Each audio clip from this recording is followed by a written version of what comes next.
देखिए हम नए टॉपिक पे अब आ रहे हैं जिसका नाम है ट्रांजैक्शन।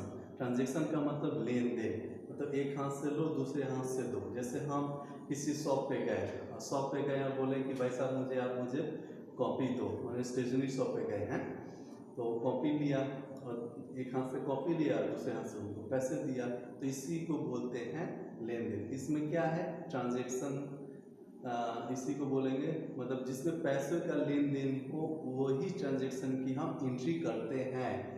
ठीक है, जैसे फिनांस, और उसको क्या बोलेंगे फिनेंशियल ट्रांजैक्शन। जिसमें पैसों का लेन देन हो उसको बोलेंगे फिनेंशियल ट्रांजैक्शन। इसी फिनेंशियल ट्रांजैक्शन की हम अकाउंटिंग करते हैं। और आगे हर ट्रांजैक्शन में कम से कम 2 अकाउंट होते हैं, 2 अकाउंट इफेक्ट होंगे हर ट्रांजैक्शन में। तो अकाउंट क्या है इसको हम जनरलिटी में समझेंगे, अकाउंट्स का मतलब। ठीक है, यहाँ पे यही एक तरह का याद कर लो कि कम से कम 2 अकाउंट इफेक्ट होंगे। उसके वजह से हमारा हर ट्रांजैक्शन में 2 साइड हो जाएंगे, 2 पक्ष होंगे, पहला पक्ष डेबिट दूसरा पक्ष क्रेडिट। ठीक है, इसको एक बार नोट कर लो जो काफी बेनिफिट है।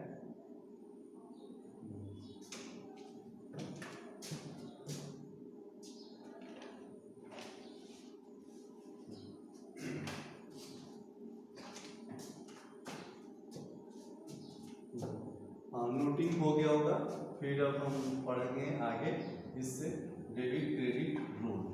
वो क्या होता है डेबिट क्रेडिट रूल के बारे में हमने क्या पढ़ा कि हर ट्रांजैक्शन में 2 अकाउंट इफेक्ट होते हैं, तो उसके हिसाब से यहाँ पे 2 साइड हो गए हर ट्रांजैक्शन के, 2 साइड, पहला साइड डेबिट और दूसरा क्रेडिट साइड। तो उसी के हिसाब से एक निकल के आया डेबिट क्रेडिट रूल। ये हो गया डेबिट क्रेडिट रूल। इसी रूल को फॉलो करते हुए हम थोड़ा इधर इसको लिखते हैं डेबिट क्रेडिट रूल। ये बहुत इंपॉर्टेंट है, इसको पूरा ये अकाउंट ही है पूरा। ये जिसको समझ में आ गया उसको अकाउंट्स आ गया, तो उसको टीचर की जरूरत नहीं है।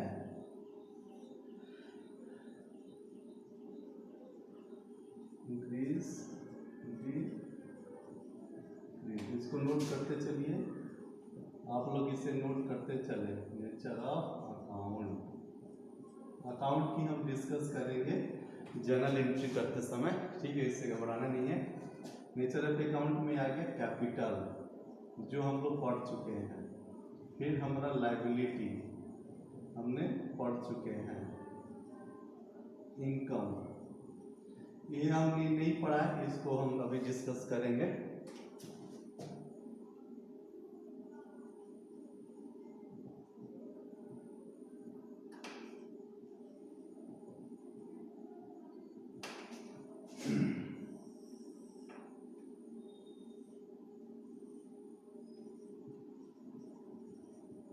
एसेट्स, एक्सपेंस,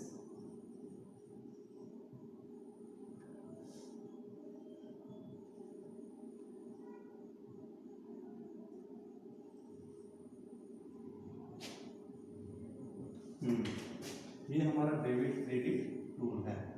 अब ये देखो, इसको हम समझेंगे कि नेचर ऑफ अकाउंट कितने हो गए। तो 5 तरह के नेचर ऑफ अकाउंट हो गए। पहला capital, liability, income, assets and expense. Capital, liability और इनकम को एक कैटेगरी मैंने कर दिया है। क्यों? क्योंकि तीनों बढ़ेगा तो क्रेडिट करेंगे, घटेगा तो डेबिट करेंगे।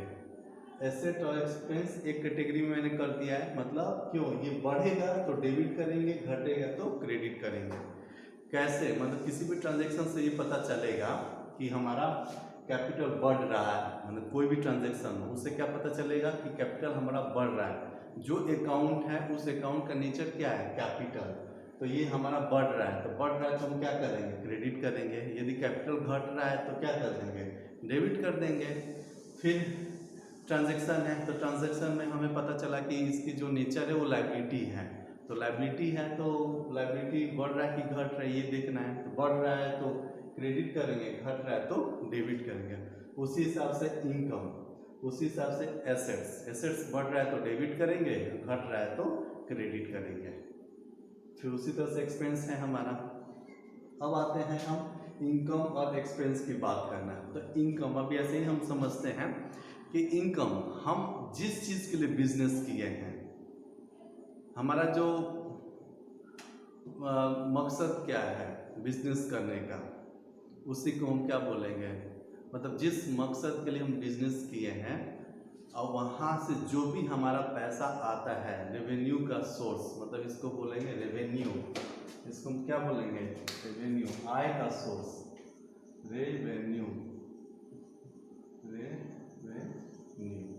मतलब आय, हमारे पास जो आय है, पैसे जो हम कमाते हैं, इनकम, वो इस कैटेगरी में आएगा। मतलब हम जिस मकसद, जैसे सेल कर रहे हैं तो सेल हमारा क्या हुआ, इनकम हुआ।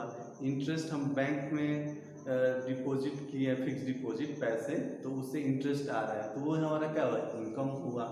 तो इनकम की कैटेगरी में क्या क्या आएगा, इनकम की कैटेगरी में तो जो हम सेल करेंगे वो sale of goods, sale of goods आ गया।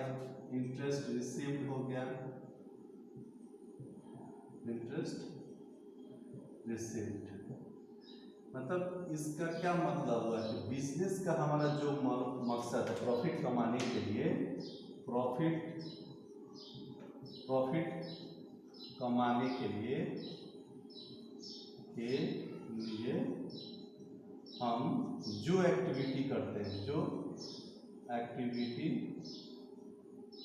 हैं, तो वो हमारा मतलब क्या हुआ, आय का, मतलब उसको बोलेंगे कि इनकम का सोर्स, उसको बोलेंगे इनकम का सोर्स।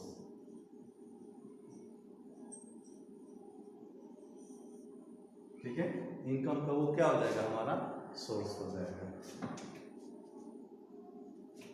अब देखते हैं कि एक्सपेंस क्या है। तो बिजनेस चलाने के लिए हमें छोटे मोटे खर्च करना पड़ता है, मतलब एक पीरियड के अंदर। जैसे स्टाफ को हमने सैलरी दिया, रेंट दिया, हमने गुड्स परचेज किया, फिर उसको बेचा तो सेल में आ गया, मतलब इनकम में आ गया। और गुड्स परचेज किया तो वो हमारा एक्सपेंस में आ गया, तो वो सब चीज़ हमारा आएगा। तो ये जनरल एंट्री में सब कवर होगा, इसमें चिंता करने की ज़रूरत नहीं है। जैसे जैसे हम जनरल एंट्री करेंगे उसमें इनकम, ये सारा नेचर, कैसे हमें जनरल एंट्री पास करना है, किसको हम एक्सपेंस माने, किसको हम इनकम माने, सब उसमें कवर होगा। इसलिए इस पर हम बहुत ज़्यादा इसमें छूट नहीं करें कि और डीपली समझाने का मतलब ये इसको रट्टा मारना है, पूरा याद होना चाहिए। इसमें डेबिट क्रेडिट का कोई मीनिंग नहीं है, ये एक रूप दे दिया गया, ये लैंग्वेज है। जैसे ABCD है, क ख ग है हिंदी के लिए, और इंग्लिश के लिए ABCD है, उसी तरह से ये अकाउंटिंग लैंग्वेज का ये ABCD है। ठीक है, तो इसलिए इसको डेबिट क्रेडिट रूल, इसको रट्टा मारना है। इसी के थ्रू जनरल और लेजर हम बनाएंगे। अब हम स्टेप्स समझेंगे। कि जनरल कैसे फॉलो करें, कैसे हम जनरल एंट्री पास करें। How to pass general entry.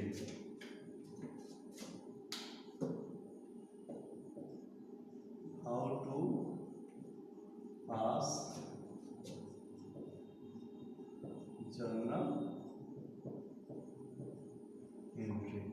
ठीक है, इसमें हम पहला स्टेप्स लेंगे। स्टेप 1, पहले हम आइडेंटिफाई करेंगे,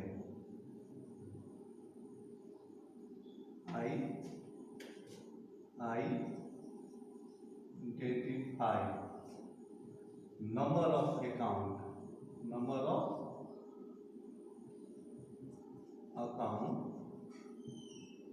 इन अ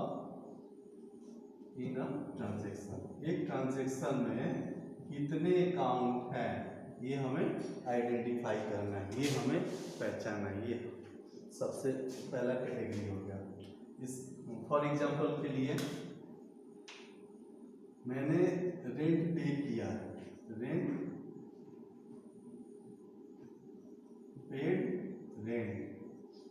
मतलब किराया दिया, किराया दिया।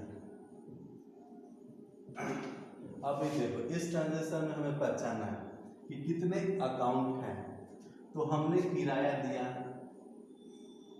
ठीक है, तो रेंट अकाउंट हमारा जो खर्चा हुआ एक्सपेंस, तो रेंट अकाउंट एक इफेक्ट हुआ, और हमने किराया दिया तो चेक के थ्रू देंगे तो बैंक अकाउंट, कैश में दिए होंगे तो कैश अकाउंट, तो यहाँ पे कैश अकाउंट आ जाएगा।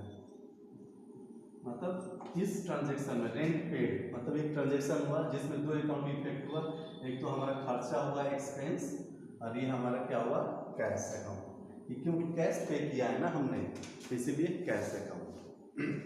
फिर हम स्टेप सेकंड में आएंगे।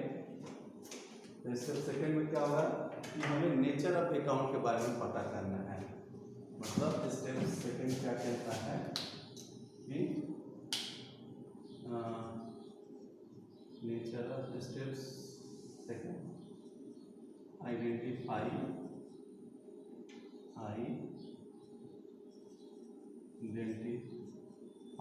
Nature of account, nature of account.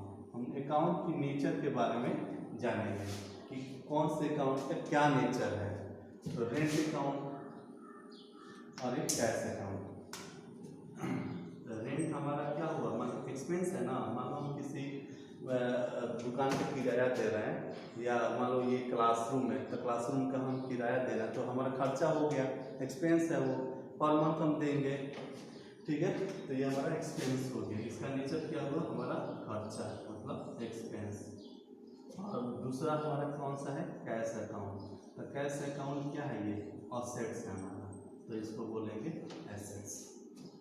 Cash account का नेचर क्या हुआ, एसेट्स। रेंट अकाउंट का नेचर क्या हुआ, एक्सपेंस। तो ये पता चल गया ना कि नेचर ऑफ अकाउंट क्या है। तो नेचर ऑफ अकाउंट में एसेट्स और एक्सपेंस, यहाँ पे आ गया एक्सपेंस और एसेट्स, ठीक है। इसको थोड़ा नोट कर ले आप स्टेप्स को।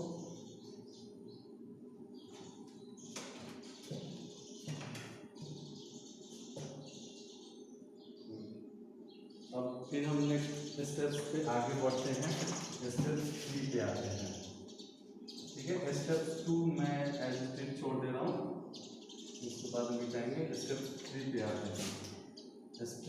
स्टेप 3 बोलता है कि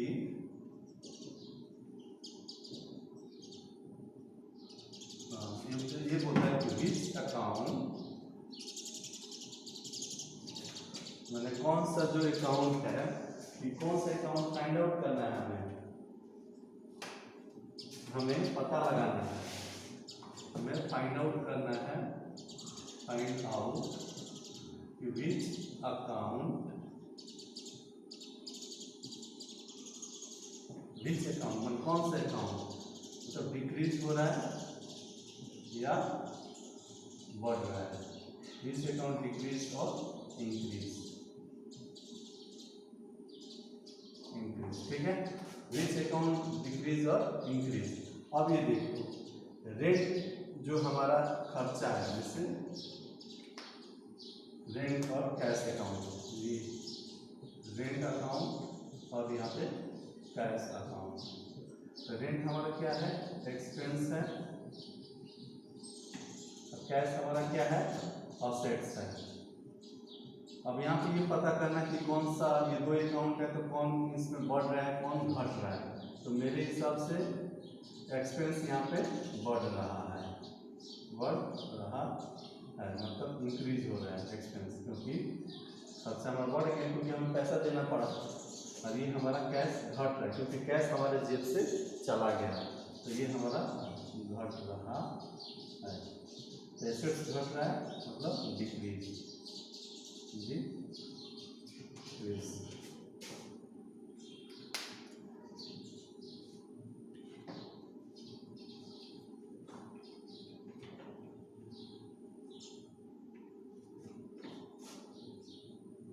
अब हम एंट्री, अब स्टेप 4 पे आते हैं।